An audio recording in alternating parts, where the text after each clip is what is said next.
Now then, modular building. You may have only heard about it if you work in the trade, but it is becoming increasingly popular.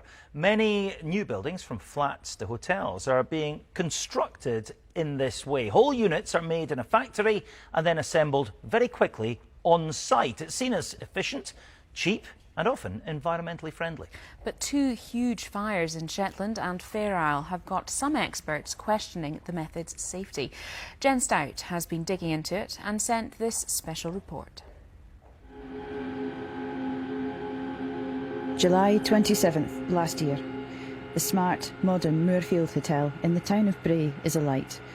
Firefighters struggle to contain the blaze. We heard the fire engines coming, we were like, okay, good, that's under control. Well, I can remember at first thinking, this is overkill, but then it wasn't enough.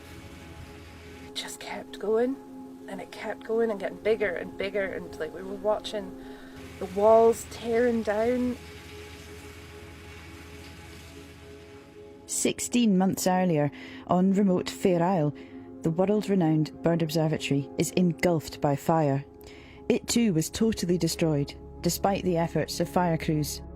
The helicopter came in from Shetland with a fire crew, and they said they'd gone over with a thermal imaging camera. From what you could see of the heat distribution, there was no chance. These fires have been two of the biggest stories in Shetland in recent years.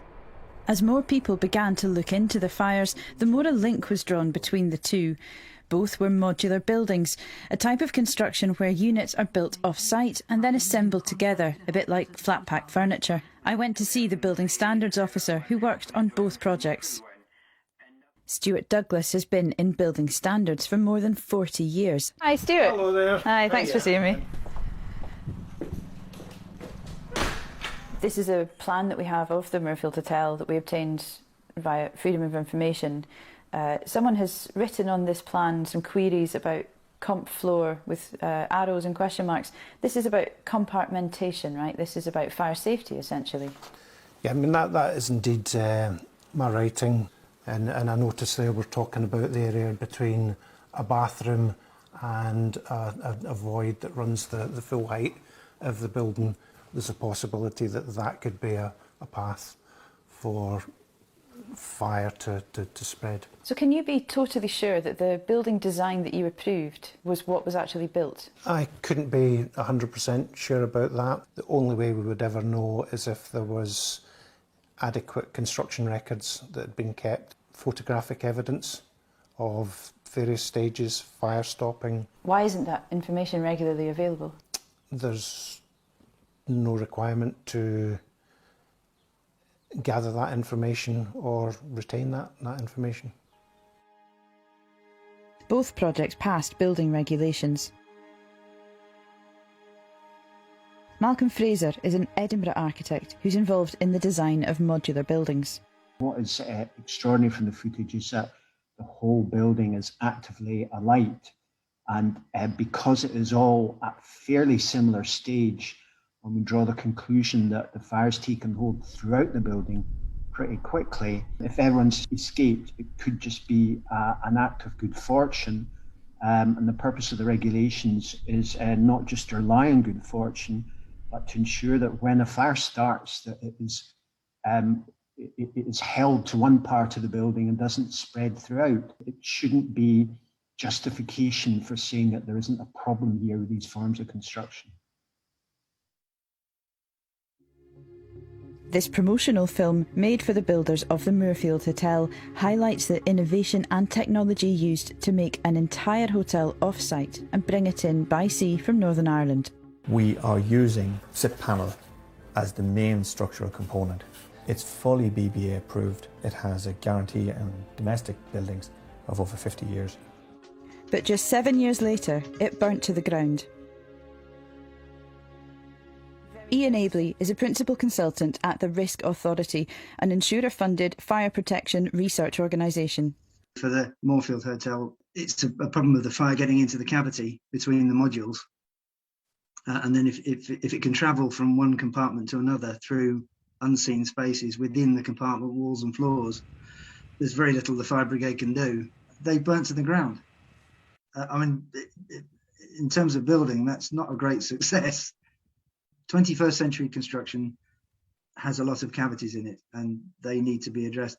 And if the construction industry doesn't know how to do cavity construction that prevents fire from spreading from one floor to another, it needs to learn, and fast.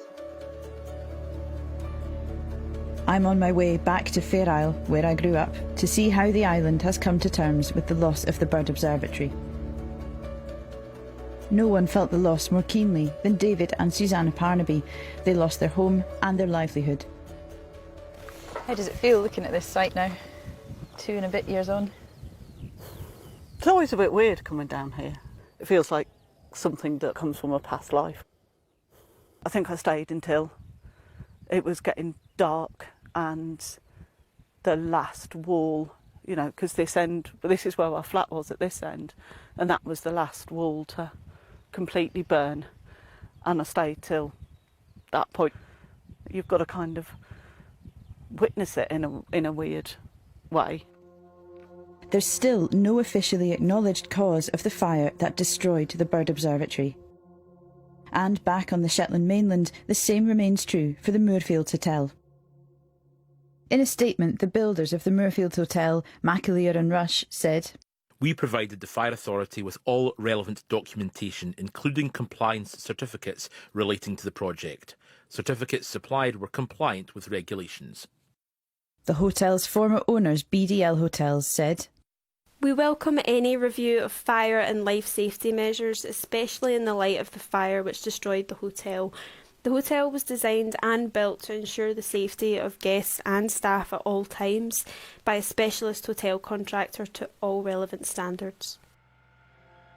And without answers, how can the building industry make sure these 2 devastating fires don't have wider implications for modular buildings?